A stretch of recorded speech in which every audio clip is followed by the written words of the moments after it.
Sarah Brown, CEO of the National Campaign to Prevent Teen and Unplanned Pregnancy. And in Seattle, Washington is Dan Savage, sex columnist for Savage Love.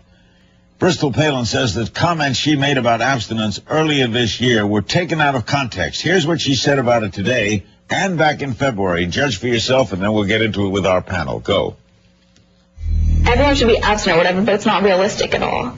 Abstinence is the only 100% foolproof way of preventing pregnancy, so I think that teens need to think twice about the actions that they take. Well, that seems contradictory. Sarah, is abstinence realistic? Well, Larry, you know, we had almost 14 years of declines in teen pregnancy and childbearing. We've had a reversal recently, which we'll get to, but one of the reasons that the rates went down over all those years was that fewer teens were having sex. There was also more contraception. But encouraging young people to delay sex until they're older is a very reasonable, widely supported idea. And Bristol Palin mentioned it. Of course, many other people have as well. And she is correct when she says that it's the only 100% sure way of preventing teen pregnancy. So in that sense, she's quite accurate. Dan, that's true, isn't it? It's the only sure thing.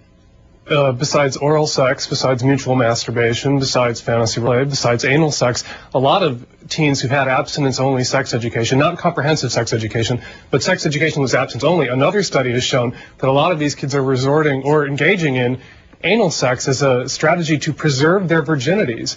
We still, even with the decline over those 14 years, have the highest teen pregnancy rates in the civilized world, in the industrial world. You don't favor that, do you? No, I don't. I think we should have lower teen pregnancy rates. The idea, though, that we can stop teenagers from being sexual is ridiculous. We have to encourage teenagers. You know, I'm accused of being permissive, and I am. I think the teenagers should have permission to make up their own minds, and some of them are going to say no and want to wait, and I'm totally supportive of that. And some of them are going to want to be intimate with their partners as teenagers, as most of us are. Most of us lose our virginities as teenagers, and they need to know that they have options beyond vaginal intercourse that are safer. Sarah, what's wrong with the good educational system? Well, can we just back up a minute here and sort of get the big picture? The big picture is that today is the National Day to Prevent Teen Pregnancy, and in fact this whole month is focused on that issue. As Dan just said, we have the highest rates of teen pregnancy and birth in the entire industrialized world.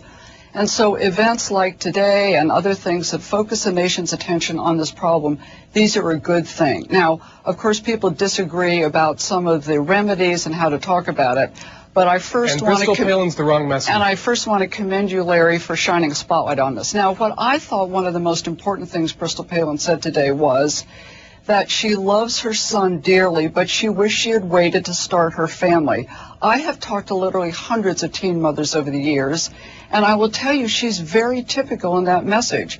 But I don't mean to interrupt, Sarah, but isn't prophylactics a pretty safe mean and a good way to educate? Yes, so on the issue of what are the solutions, it's not that abstinence is the only message. It's one of important messages, and in fact, it's probably the best option for teens.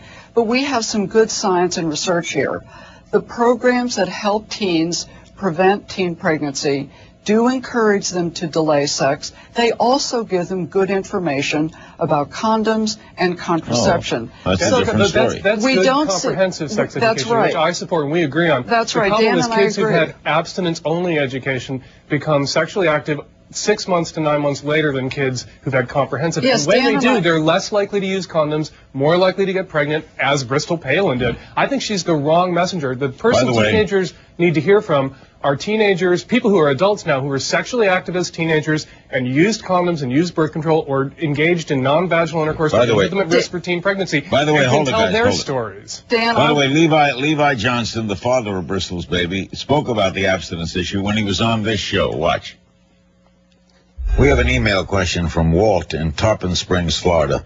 Bristol said in an interview that telling young people to be abstinent is not realistic at all. Yet Governor Palin's people say Bristol is working to teach the lesson of abstinence. What's your opinion on all of that? I'd probably have to agree with him.